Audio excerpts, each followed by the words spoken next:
Thank you, Chairman Babin, and I look forward to working with you over this Congress. And I'm honored to serve in this Congress as the new ranking member on the Subcommittee on the Environment. And where possible, I look forward to working with Subcommittee Chair Scott Franklin, especially since we agree that America is blessed with emerging technologies that must be deployed in an environmentally sound manner that is sustainable for future generations.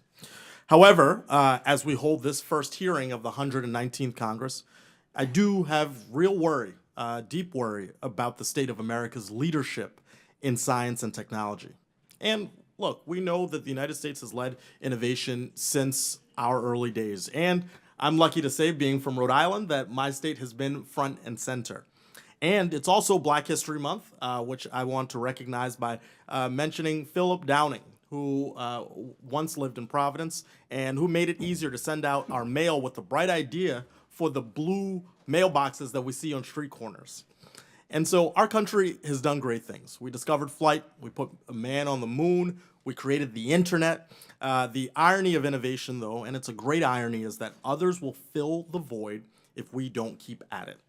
And that's what's happened. You all know this. Between 1960 and 2020, our country's share of global research and development spending plummeted from 69% to 31%. And as the United States has lost ground, competitors have caught up. I've heard it in this hearing. We've talked about China, and we've talked about their work to be the second largest spender on research and development, skyrocketing from accounting for almost 5% of global R&D spending in 2000 to nearly 25% in 2020. And so if there's one thing that unites government, industry, and academia, it's that we must reverse this trend and restore federal funding for basic research. Thankfully, Congress has increased authorization levels for key agencies like the National Science Foundation, the Department of Energy, and the National Institute of Standards and Technology, NIST. But it is congressional malpractice to authorize at one level and then appropriate funding that fails to meet this critical moment. Now, in the last 2 weeks, our scientific community has been turned upside down by President Trump's executive orders and an illegal attempt to freeze federal funding. It is preventing research in my district and across the country. My office has received calls from federally funded researchers who are understandably worried that they will not be able to carry out work that they were approved and funded to do. Across our country, grant review panels at the National Science Foundation and the National Institutes of Health have been canceled. These delays, without any sort of action from my Republican colleagues, are causing the United States to fall behind. And so to my colleagues, I just ask, is this pause normal? Is it warranted? Is loyalty to the agenda at 1600 Pennsylvania Avenue worth the cost of China beating us? Is it worth delaying a potential cure for disease or a breakthrough that makes America the envy of the world?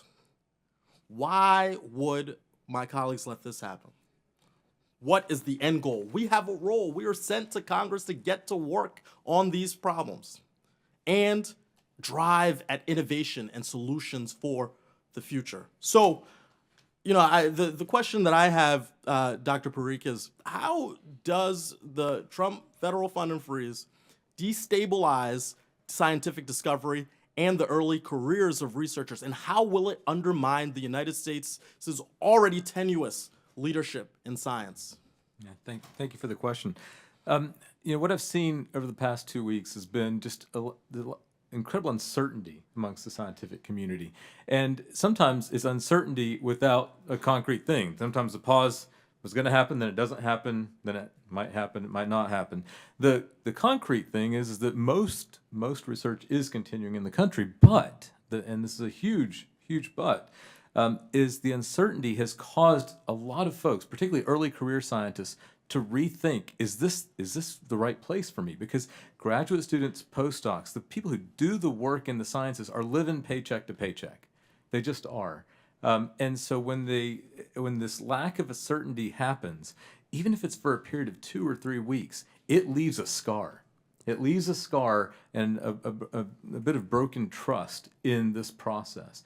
And I think that those folks are going to go on to work in the aerospace industry. They're going to go on to work in AI. everything that we care about and that we're talking about in this hearing in terms of our competition.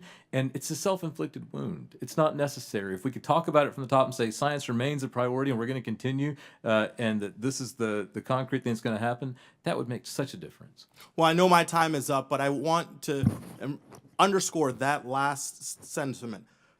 This is a self-inflicted wound. And with that, I yield back my time.